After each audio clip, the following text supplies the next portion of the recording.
South Korea's president was forced from office overnight, plunging a key U.S. ally into political chaos. Violent protests followed the court decision to remove President Park Geun-hye over a corruption scandal. At least 2 people died in the unrest here. It brings new uncertainty to the region at a time of growing provocations from North Korea. In the latest installment of our series, Issues That Matter, we take a closer look at the turmoil in South Korea and the escalating standoff over North Korea's nuclear program. The North launched 4 missiles Monday into the Sea of Japan. Pyongyang says it was a drill for striking American military bases in Japan.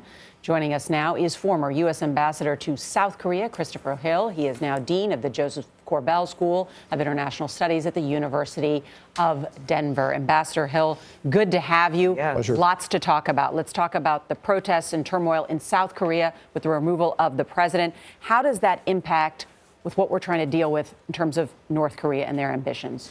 I think the result of this is not so much measured in what's gone on the last few hours. I mean, protests are what goes on in Korea, so that'll be over. The question is, who's going to replace her?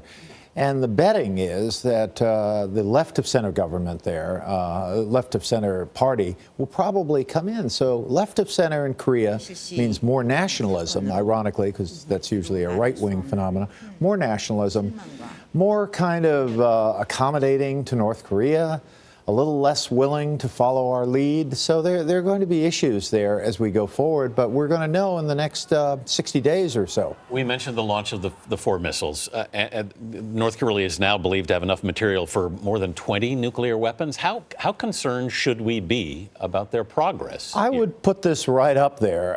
You're absolutely right. They have about enough plutonium for about 20 weapons, although we don't know their design yet, but we know they've been working on a warhead. Secondly, what we're seeing the last few days in terms of these medium-range missiles is solid fuel. That means they can stand them up and shoot them off before we can really target them. So this is a real concern as they move forward. And that's a very important detail, the solid fuel. Yep. And while it seems like we're getting in the weeds, what it means is with solid fuel, as you say, they can quickly launch them, which means it makes it more difficult for the United States to launch a preemptive strike. Absolutely. I mean, they can stand these things up in a wood somewhere. They can be on mobile launchers. It's quite different from the old thing of putting them up and sticking a hose into the side and putting in some liquid fuel. So most importantly, does the U.S. military have the capability, the intelligence for a preemptive strike?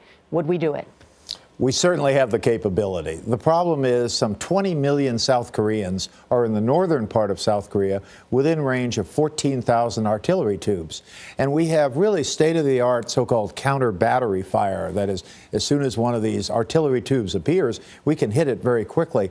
The problem is you can't usually hit it before it's fired off a weapon or fired off a shell. So you're looking at the possibility, the very distinct possibility in the event of a war, of a lot of civilian casualties. So people shouldn't talk easily about war in the peninsula. Even a preemptive strike. Even a preemptive strike. It's a very small place.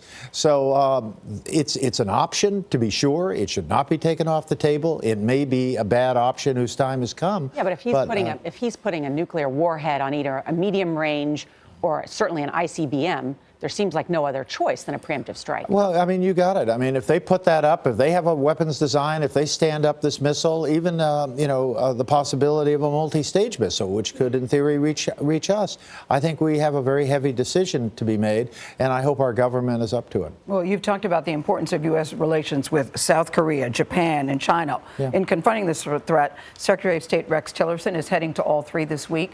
And I want to know what you think he needs to accomplish. But before you do that, he's banned the traveling press, as you know. That's a very rare occurrence. How does that sit with you? You know, a lot of these foreign policy issues are complex. You've just mentioned Japan, China, South Korea. It's not an easy thing. So one thing a Secretary of State has to do is explain to the public what he's doing. And so normally you like to have the press there because the press does a good job of not including the press. What does that say to you? To me, it's pretty much unprecedented. I'm sure it's happened maybe at some time. I would rethink it if I were he, and especially leaving off, some of the State Department press corps are very experienced. They really know the issues. And frankly, there has not traditionally been an adversarial relationship. They've worked very well with secretaries of state, from Kissinger to whoever. So it is a little unusual, and the real question is why? Is it because the Secretary of State doesn't have enough running room from the White House? Is it the fact that he doesn't have his team sort of named and put into place? What are the reasons? Or is he just sort of someone who doesn't like to talk to the press? And if it's that, I think we have a problem. All right. Ambassador Hill, we hope you'll come back to the table. Yes, we do. Thank you. Thank you very much.